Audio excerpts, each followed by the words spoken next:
In case you face any problem, let me know. Online student, can you hear me? Yes, sir. Okay. It is audible as well as visible, I believe. Yeah. So, and offline student, this is that one I was discussing. This is that one exactly? Okay. Because what happened, it is mixed up in my bag. Because different sections, different and more or less in same progress. But although it is same, I am drawing it each and every day. I am drawing it because of that. Otherwise, you will be loser. If you are not in a position to tell me exactly, it will create problem. So long run, I was discussing it, and this was I discussed it last two diagram. I discussed it in the context of your modern cost concept. So in modern cost concept, what is happening? Companies try to minimize their cost, but after reaching a particular level, acceptable level, they prefer to maintain a reserve capacity. Why reserve capacity? Because that is much more useful for them to maintain a continuous supply chain, to meet the unforeseen event, and so and so. Okay? And already I discussed, and even in your long run, even in your average fixed cost curve also, there may be some intervention or investment or renovation of your machine. Because of that, average cost of production may go up, fixed cost may go up, because machine was renovated. But in return, what you are getting it, now machine will run for longer duration, another 10 years easily. And at much higher level of output, Q, you can produce at much lower cost. Because if you go for purchasing a new machine, your investment will be much higher. But that may be after 5 years, maybe. But as you renovated it, remove certain damaged parts or renovation of that machine took place, some cost increase here. But what is happening? You can run that machine for longer duration at much lower cost. This is happening. Now, I was telling you, even here also, that farm always try to minimize its cost, average cost of production. Okay? Now, as I say, even in my lecture also, that there may be n different ways to minimize your average cost of production. And there is a possibility that even average cost of production also may go up. Possibility is there. No farm will go into that level. Okay? To produce that level of output where instead of decreasing, average cost of production is increasing. No one is going. Because you know already. Maximum possibility may be, or ideal possibility may be producing it here. But producing it here means you are claiming that your production is 100% efficient. There is no further scope. When there is no further scope, indirectly you are saying that there is no further scope.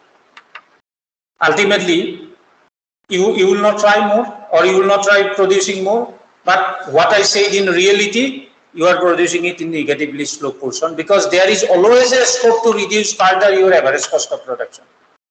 Because of that, farms are not even trying up to reach that level of output. They are rather prefer to produce at negatively sloped portion as much as possible, minimize. After that, they prefer to maintain a reserve capacity. As per their wish, maintaining that cost, lower cost, they can expand or they can shrink or reduce their level of output. Okay, this is happening. Here comes the concept of economies and diseconomies of scale. Because I say that n different way you can do it. Some of that common way of adjusting your scale of production. Scale of production means level of output. In which way, at what scale you are producing it, what level, what range you are producing it.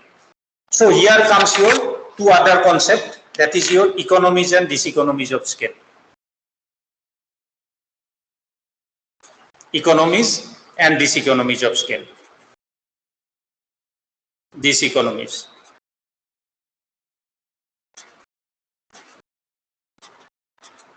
Diseconomies of scale of production. Okay. Now this issue we discuss it in the context of external as well as internal economy. We usually discuss it in the context of external as well as internal economies. Internal economy means it is your internal production environment. Suppose how many unit of labor I will use it in my production. That is purely my decision and that is purely related to internal to my production environment. Depending upon the amount of output I want to produce, accordingly I will take a decision that how many units of labor I will hire, how many machine I will purchase, how many hours my machine will run. These are internal decisions related to your production only. These are coming purely under internal economies. But external economies sometimes means this, it is outside your external environment where you have limited control. Say for example, I am producing this pen or anything and I am after production, factory production, packaging, everything is over. Then I need to send it to wholesaler. Okay. For that I am hiring a car or vehicle means. That vehicle I do not have, I am hiring from market. So transport company is fixing already a fare. Okay. If you hire maybe more number of vehicle, you might get some discount, 10-15%. But if you are hiring only one vehicle, accordingly you are depending upon distance and so and so. Here I have limited control because I have to pay as per the predetermined rate in market. Suppose I am producing an LED bulb, suppose. To promote LED bulb, government is making some policies. Government is giving 50% subsidy. Suppose LED bulb cost is suppose 500 rupee, hypothetically. Government is giving 50% subsidy. Now LED bulb cost is 250. Meaning is what? Meaning is cost of production means my market price. Market price is 500, normal case. Now also I am getting 500 rupee. But what happened? Consumers are paying only 250 rupee. 250 is coming from government. Different way. Are you getting my point? So 500 is its price. Now also I am getting 500. But earlier I used to collect that 500 rupee directly from my consumer. Now I am getting 250 from consumer and 250 from government. Total is 500. Same for me. But what is this difference? Difference is that when for consumer it will be just like 250. 250 means more number of consumer. You remember demand curve. Market price is less means demand is more. Okay. Ultimately demand for my product will go up. I will be able to sell. My business will be more. Government's intention is to promote LED bulbs, making it affordable. I can afford. Earlier 500 I cannot afford. I was not purchasing. 250 I can afford. I started purchasing. Demand will go up. Okay. When demand will be there, go up. There will be more production. More production means more employment of labor, more purchase of raw material. Series of activities. As such, you may look in different way, but it is having a different interpretation altogether. You can interpret it from different angles also. Okay. Not only from business, promoting business. So in that way it is going on.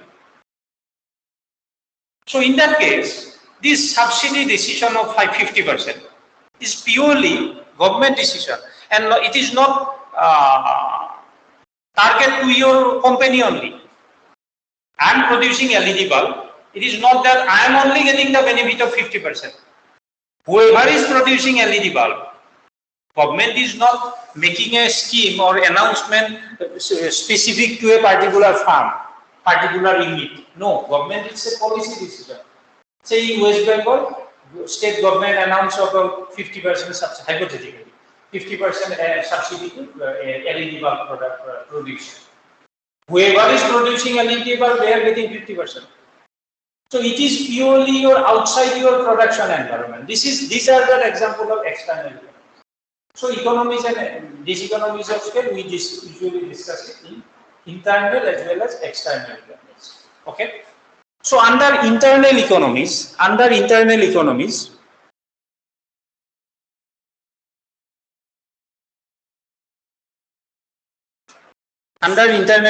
suppose economies of production.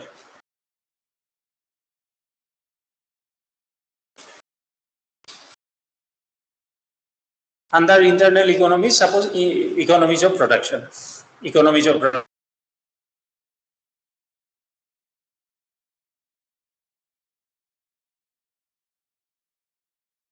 production. Same way, that ultimately your average cost of production is coming down. This is economies of production. One is under internal economies, one is your economies of production or economies in production, you can say. You are economizing your production activities. You are adjusting basically. Accordingly, there are different under internal economies of scale. Under economies of scale, you better write in this way: economies of scale. Economies of scale. Under economies of scale, you are getting economies in production.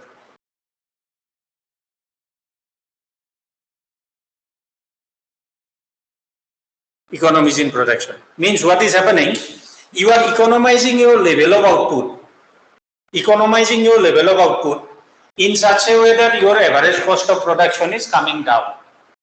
Because you know it very well, when I am expanding my output at initial phase, what is happening? Your cost of average cost means here I am referring mostly by default average cost.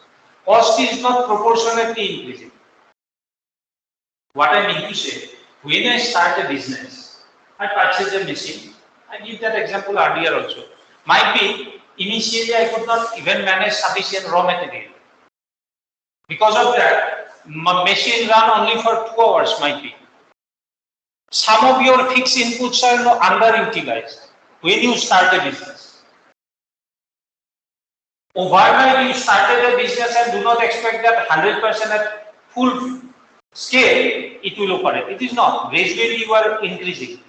You are observing also because you are inexperienced. So initially it might be machine run only for 2 hours. When you started a business, you are having a plan, next 5 years, 10 years. So accordingly your setups are also for that large production. But initially, might be your space is not 100% utilized. Very first day or first production cycle. You realize that no, anyhow I need to arrange my more raw material because machine is underutilized, laborers are underutilized, permanent laborers. Casual labor, okay, as per your requirement you can hire. But permanent labor, you cannot think that today I need a permanent labor, immediately I will get it. You need to recruit them, you need to train them, then it's a time-taking process. Then you add more and more raw material or additional raw material. You are not purchasing any new machine. Okay, same machine is working. Now earlier it was for 2 hours, now it will be for 4 hours, 6 hours, 8 hours, 10 hours. Production is very high. You might be going for even 2 shifts production. Machine might be running maybe 8 hours, then another second shift will start another 16, 17 hours machine is running with gap or some rest or something like that. Staffs are also accordingly you are utilizing it. So it purely depends upon you that how you are analyzing your what happened. How you are analyzing your maybe scale of production, how you are at what level you want to maintain it. Okay, but gradually when you are expanding your level of output, average cost of production is coming down. Okay, but there may be always an extreme point, you know, your average cost of production, but no one is going, only you are in negative, even not at the minimum point, negatively slope portion. So average cost of production, that is happening under economies in production. Okay. Then another is your managerial economies. As I said, there are n different ways to minimize your average cost of production. Managerial economies. What is happening? Suppose I hired a manager, but initially machine is 2 hours run, then it is underutilized. because raw material is not sufficient, full-fledged production is not taking place. Manager is also underutilized. I realize it. Now what happened? I expand my level of output. For this additional level of output, managerial cost is close to zero because same manager is managing it. Might be not only here. I decided that okay, I will set up one more unit nearby. And for that, as manager is underutilized, I ask this same manager that you manage other unit also. So for second unit, managerial cost is zero. So all the cost is not proportionately increasing. It might be increasing, but might be little bit. So when output is increasing at much higher rate, average cost is what? Total cost divided by Q. Q is increasing at much higher rate. Total cost is increasing, but not that much. Ultimately, that value will becoming low and low, less and less. The average cost of production will come down. Clear?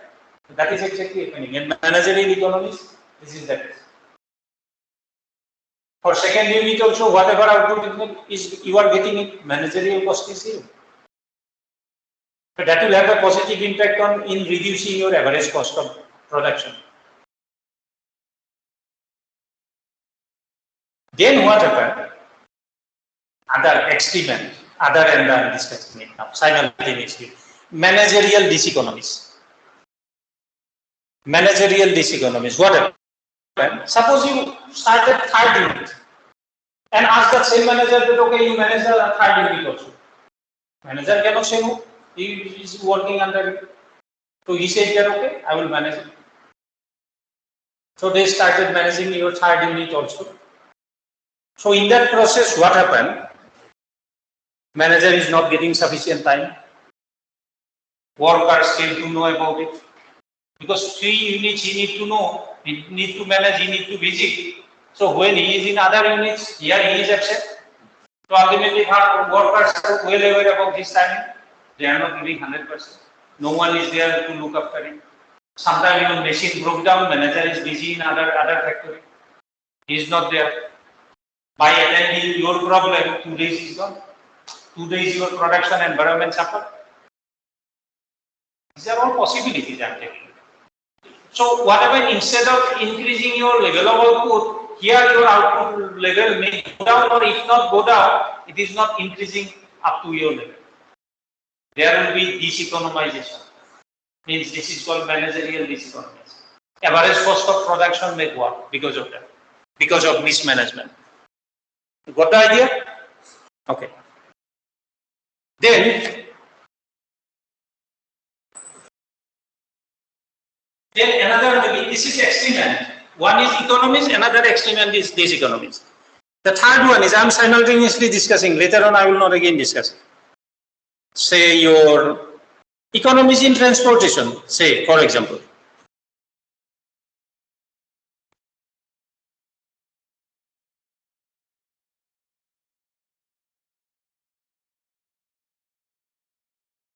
the extreme end is diseconomies in transportation.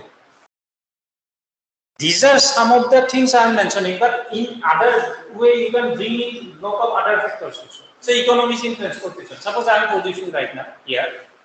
Here suppose I am producing 6 tons output weight. Okay, 6 tons. And I need to send it to market. So I am having a vehicle. Vehicle capacity is 10 tons. Vehicle is small vehicle is not available here. I have no other option. I hired a vehicle and a vehicle charges 10,000 hypothetically. But vehicle is having a capacity of 10 tons. You are not having sufficient output. It is your problem. Okay. So they are charging 10,000 rupees. So 10,000 divided by 6 on an average 1,600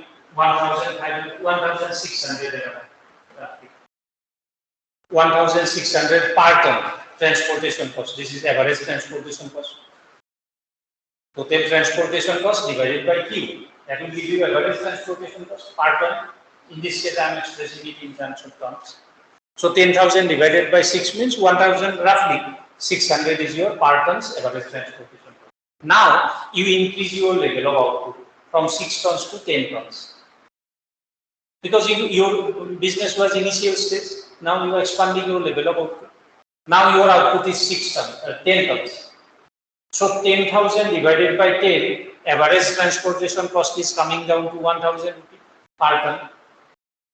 This is your economies in transportation. You are economizing your transportation cost. Average transportation cost is decreasing, and that will have a positive impact in reducing your average cost of ultimately your average cost of production. Total, ultimately it will have a positive impact. Clear? Suppose now what happened? You produce 13 tons. You are expanding. You produce 13 tons. How will you get 13 tons? You need to hire 2 vehicles or 1 vehicle 2 tons. 10,000, 10,000, 20,000. 20,000 divided by 30, 1,700 per ton. Again, you do it. This is one possibility. Then what will happen? Because of your production activities, ultimately your transportation, ultimately your decision, ultimately your average transportation cost is going up from 1,000, now it becomes 1,700. This is one possibility. This will become diseconomies in transportation. Diseconomies in transportation, other extent.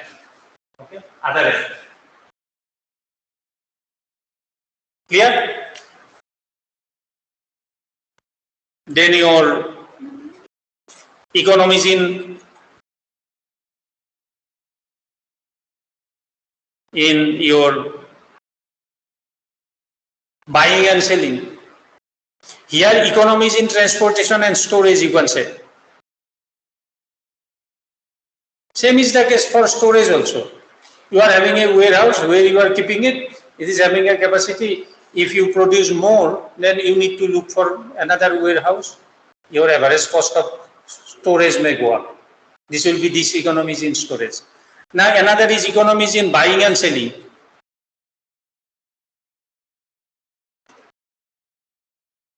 Economies in buying, suppose. Buying and selling, suppose.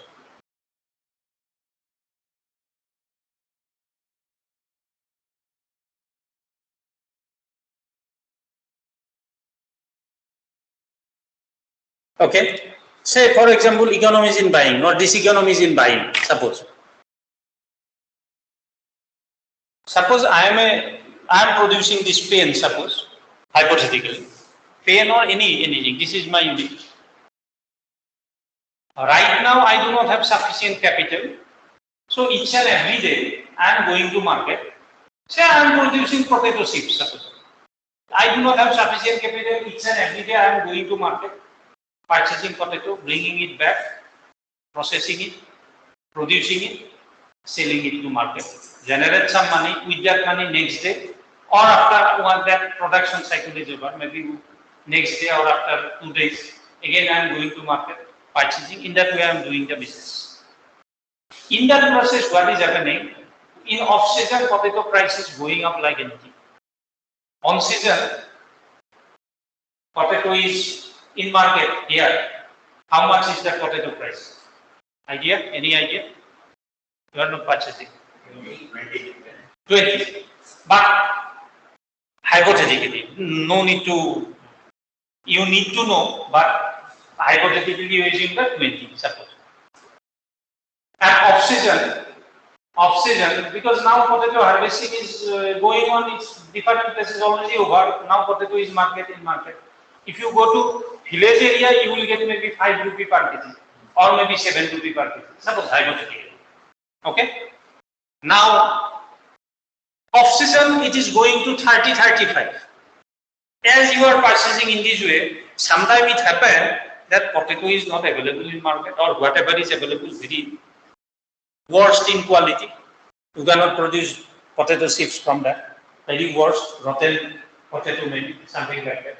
Or might be cost is maybe your 40 rupee per kg. Off season, it's double. And if you compare with 5 rupee per kg in field, it's maybe your 8 times 40 rupee. This is happening why? Because you do not have sufficient money. You are daily going to market, purchasing it, producing, selling it, and you are doing the business. In that process, your supply chain is unpredictable. Sometimes you are not getting potato. Because market price of potato chips is not fluctuating so much, even in off-season. So if you purchase at 40 rupees, then also that cost you have to incur from your pocket, because otherwise if you fix a higher price, you will not be able to sell your product.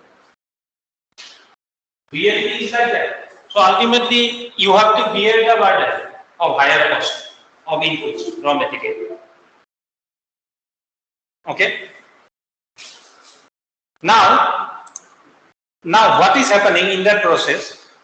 Ultimately, your supply chain is unpredictable. Sometimes even you find it difficult to even manage your cost from your market price. Cost is very high. You stop your production, might be. Those who are dependent on your product, when they find that your supply is unpredictable, sometime I am getting your product, sometime I am not getting your product. I am a retailer, suppose. Okay, when I find that your product is unpredictable, consumer or customer will gradually switch over from your product to other product. So maintaining a sound or systematic supply chain is very, very important in business. Because of that, reserve capacity is very, very important. Sometimes even for unforeseen event, you can compensate to some extent. So this farmer, this person was doing that business in that way. Now somehow he managed some money, maybe loan or something, and he decided that no, for whole year's potato, he will keep it in warehouse, might be rented warehouse or somewhere. He will purchase at 5 rupee per kg, or maybe even less than that. Bulk quantity means that bulk he is purchasing it, large quantity, and he is keeping it in his warehouse. For whole year, he need not bother about this one, and when market price is very, very less, then only he is purchasing. Now you think about real or many kind of different juice you are getting it. Do you feel that they are purchasing from market this orange and they are preparing juice? No, they are going to garden. Some of them even doing contract farming. After this production, because when your blooming is started taking place, then itself or before that, money is already given. Contract farming, they already in this book that whatever will be produced, it will be sold to this one. Rate and other things are also fixed beforehand. So different kind of contract may prevail sometimes. Some of these companies are even developing their own farm. Means these middlemen are there just as much as possible, they are removing that middleman. This is happening. Anyway, because more and more middlemen means more and more commission involved. So ultimately consumer are getting that product at much higher price. So in this case, farmer is purchasing that product when it is price is very, very less, peak time. He is going directly to field. No need to go to field. He contacted, suppliers are ready to supply in his warehouse. No need to go because you are purchasing large quantity. They are giving it might be 20% less price than your market rate. They are giving 20% less than your market rate because you are purchasing at large quantity. So he is purchasing at much lower price. Huge supply chain is ensured and he is just selling his product. In that case, average cost of production is coming down. No more fluctuation. So farmer is benefited mostly. This is your economies in buying. Okay. The other way of economies in buying is, suppose you were doing this one, but because of some problem, you find it very difficult to sell your product. Sell is no, so economies is selling income. You find it very difficult to buy your product, raw material. Earlier, you used to purchase it in bulk quantity. One lot. Now you find it difficult because of your financial problem or something. You are going back to your previous one, that small quantity you are purchasing from market, and then average cost of production is going. People are not giving you any subsidy. You yourself need to go to market, purchase it, your time is gone, energy is gone, so and so. This ultimately average cost of buying may go up. This is your diseconomies in buying. Same is the case for selling also. You produce something, you can sell it in 2-3 different ways. Maybe opening a selling counter in front of your factory sale. Another you is selling it to retailer or maybe wholesaler to sell it in market. Wholesaler. Now we find that no, opening up, giving it to wholesaler, I need to give lot of commission, much lower than I need to sell. We decided that no, I will open up my own supply chain, selling counter, my brand, open it up. Maybe you see in front of your factory, gradually you are opening up that kind of counter in different corner of the city. And you find that your profit is more, this is economizing your selling. Ultimately, your average cost of selling will come down because no middleman involved, direct selling.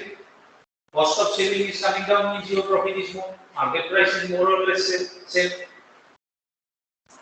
So that is happening. So in different way, you can explain economies of buying and economies of selling. Yeah.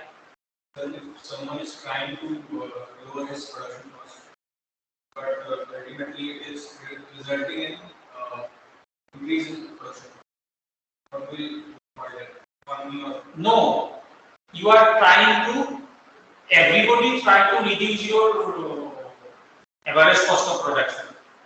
Okay? But ultimately what you are saying here, because of your some activities, average cost of production went up. It will be diseconomies in scale. Because of certain intervention or activities, ultimately your average cost of production is going up, it will be diseconomies of scale.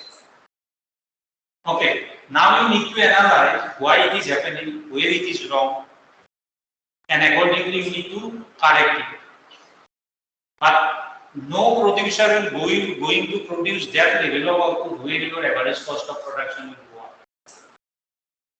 Say for example, I know that there is no small vehicle. I will not overnight or maybe in a few days time I will not increase my level of output to 13 ton or 14 tons from 10 tons where transportation will be a big issue. Means average cost of transportation will go up, ultimately my average cost of production may go up. Then it will become diseconomies of scale. Now, there may be a possibility also because you have reserve capacity. Suppose you realize that there is a very crisis of that product in market and market price of that product went up like anything. Then you made a calculation. Even if I add maybe 3 tons more, transportation cost will go up, but that will be compensated by higher market price of that product right now. Price is figured. It will go up. Ultimately, what will happen? Your average cost of production may not increase that much, just like more or less maybe at same level, because you are expanding, because your other inputs are supporting transportation cost go up, but other component is supporting in reducing your average cost of production. So there may not be that much difference in average cost of production, but as market price is much higher, you will get the benefit. Companies are making that kind of calculation also, and when market price is very less, they are also not taking that much risk. They are reducing their scale of production, might be. Because now, if they cannot tolerate that kind of higher transportation cost, there are n different way to interpret it. Like, company may think about, no, you purchase maybe small vehicle for my own company. You will have your own vehicle. Gradually you will think about it. Instead of directly hiring it, you might be renting out or leasing in a, maybe or renting a vehicle for longer period, monthly system instead of daily system. There are a different way to manipulate. But ultimate objective is your average cost of production should be less and your total profit should go up. That is your ultimate objective, whatever you are doing. Any question from online student? Can you hear me, online student? Yes, sir. Any question? Now in your syllabus, another topic is there, which is little bit lower case. Briefly I am discussing because I do not know how much time I will get it here. Because this week, after that hardly 1 week we are having, after this week, 1 week or 2 weeks, after this week. Anyway, after this week, maybe, let me check.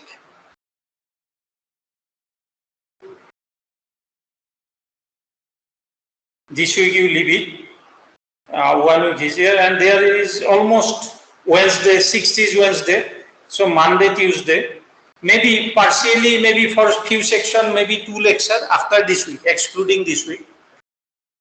For some section, two class, maybe for one section, maybe only 1 class after this one. Anyway, so in next class, definitely I will discuss linear programming. I will bring a PPT. I will share with you that PPT, try to understand next class.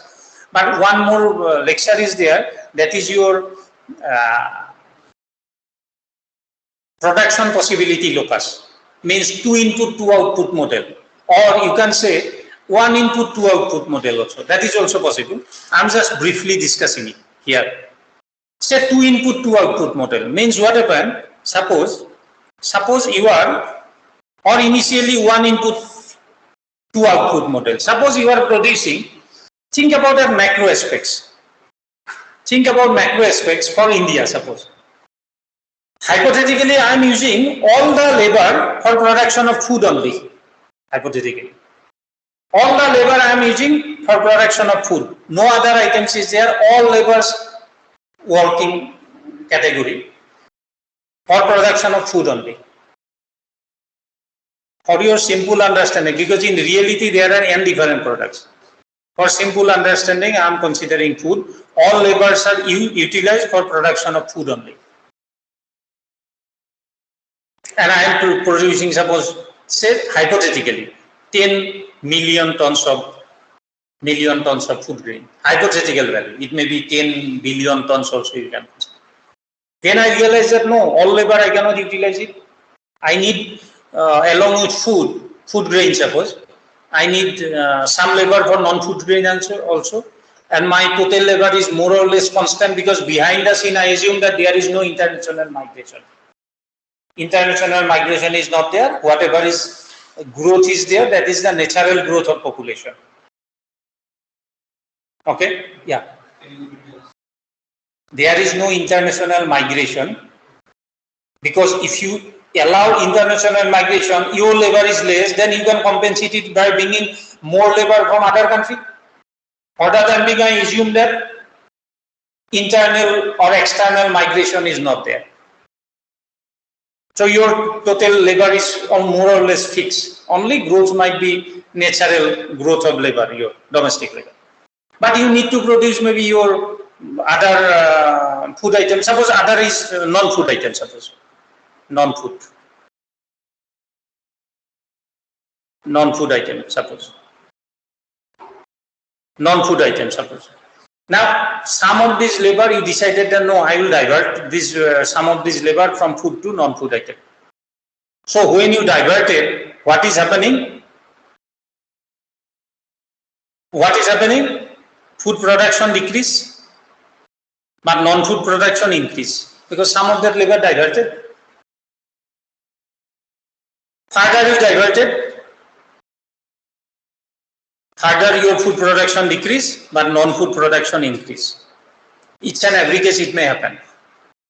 So ultimately, if you join different points, you are getting a curve which will be like this. This is called your production possibility locus.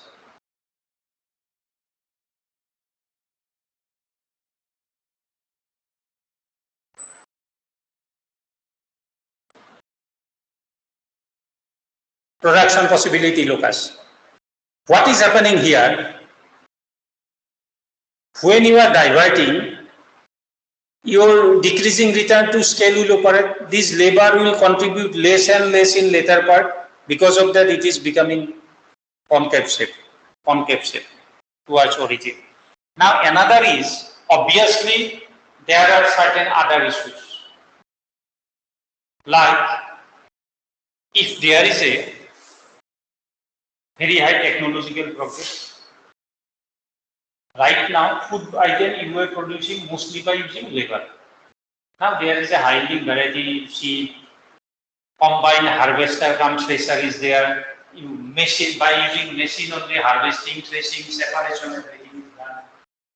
Most of these activities started taking place by machine. Then there will be surplus labor. This surplus labor may be diverted from production of non-food item. If this is the case, then production of food grain item may not decrease that much also. That is the possibility. Then another possibility may be there may be very high growth of population. If high growth of population, total labor in food item may be remain same, but non-food item additional labors are diverted, means utilized in non-food sector. So all these possibilities are there. Sometimes it may happen, it may shift even this way also, depending upon in which direction, which one is shifting how much, or it may be in other way also. Possibility may be in this way also. That possibility may be there. Yeah. Can you explain why the curve is concave? My suggestion is that you read yourself little bit. You will get the answer, or think little bit, you will get the answer. I can give you some hints. You can even bring here the concept of opportunity cost. Opportunity cost of diverting from food to non-food items. Cost of diverting labor, opportunity cost, is also something you can take the help. Because you see, initially, suppose certain quantity of labor you diverted, because of that your production of food grain decreased from 10 tons to 9 million tons. But non-food item, you got it this much. Same amount of labor, second time also you diverted same amount of labor, in which way? That you are getting 8 million tons, each and every case, 8 million tons. But this time, this increase is this much. Next time again, if you increase is this much. Grace will decrease.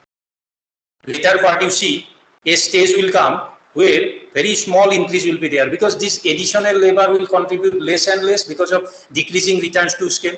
In non-food sector, there more and more number of labor is increasing.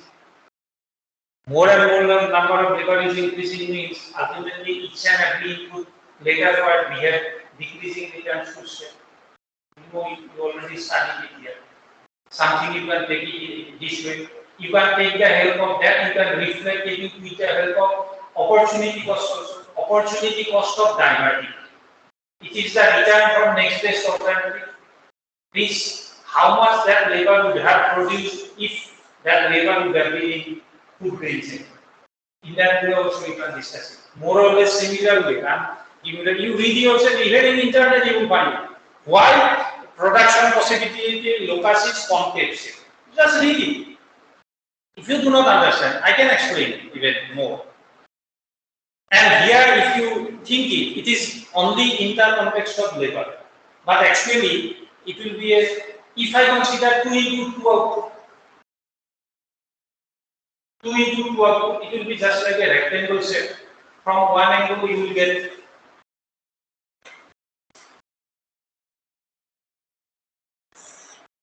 from this side, you will get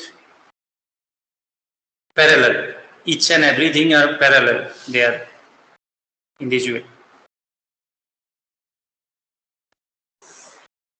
This is called your Edgeworth production box diagram. This side for another item, if I consider these two curve x and y for two inputs, using these two inputs I am producing something in that way. from here this side also using that one, suppose labor, total labor is, you will get in this way. Means what I mean to say, suppose there are total labor is say 1 million. Out of this 1 million for production of food, I might be using say 70 million, sorry, say 10 million. Out of this 10 million, 7 million of labor I am using for production of food. I am getting something, but rest 3 million I am using for production of non-food. So there will be a balance, means a point will become where both the curves are tangent to each other in that way. That is, you will study it. I am not discussing it because I do not want to go deep into that issue, because you will be confused. And definitely in exam I am not going to consider this one. I will not set it. But I am just giving you some hints that these are the possibilities. Because of this production possibility, locus may shift also parallelly. Because suppose there are both way, there is a technological development taking place equally in both the sector. Then production it may shift parallelly also. That possibility is also there. So it is difficult to say that exactly this is happening. But what I mean to say here, that at macro level, if you think about producing not only one item, even 4 or 5 items also, all the labor, working group of people. Those are utilizing and different activities. It will be again, it will be multi-dimensional in nature. You will get it in that way. Now, let me. I am not having probably here, means I may not have. How many students are here? 35.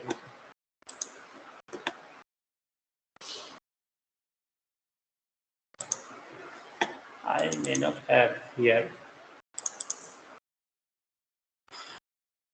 No, it is not here. It is not here, but I'm referring to your syllabus. I do not know exactly whatever this concept I was discussing it. I do not know exactly whether it is in new syllabus or old syllabus. Old syllabus definitely it was there. Means HS 20001. There are few students from HS 20001 also. Parallelly they are doing it. Very few. But in your case also it might be there. Might be. But just giving you some idea. Then obviously economics and diseconomics also still will be there in your overage, in your syllabus, in your paper maybe. Then your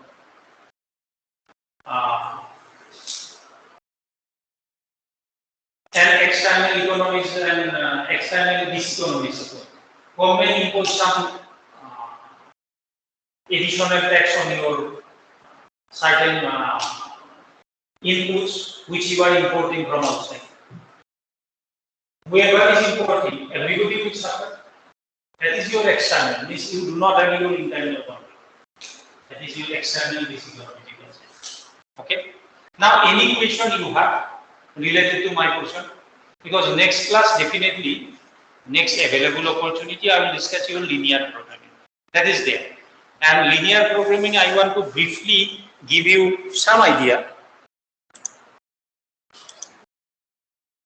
Not in detail, but some basic idea I want to give you. But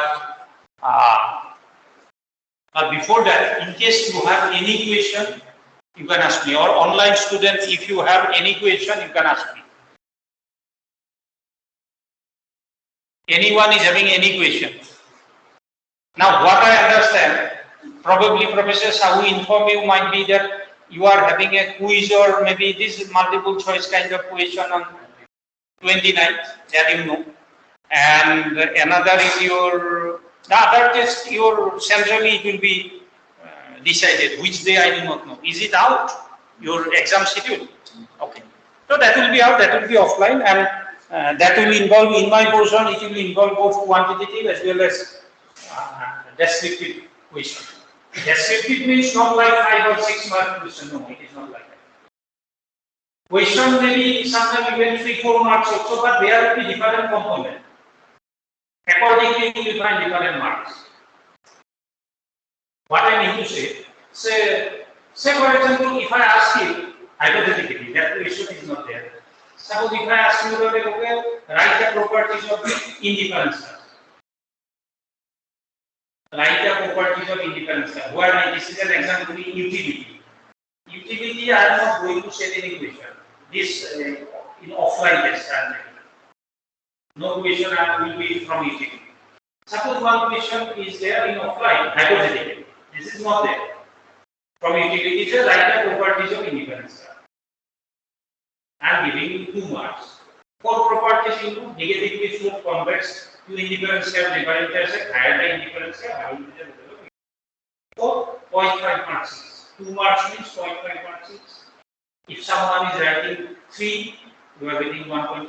Accordingly. Try to understand the question. But same question, if I ask discuss the properties of indifference curve, 4 marks will be here. Each and every property you need to discuss, not simply write it. So understanding the question paper is very, very important. And this is, in economics, it is little bit much more easier because your question, if it is offline means, many times in my portion you will find direct question. Possibility is more. There may not be very complicated question. Okay. Because it is offline. But if it is online, because of your number of students, we were having limited option. Most of the cases we were going for module. But for other subjects, if it is open book online, means it might be we assume that it is an open book. Question answer. Okay. So accordingly,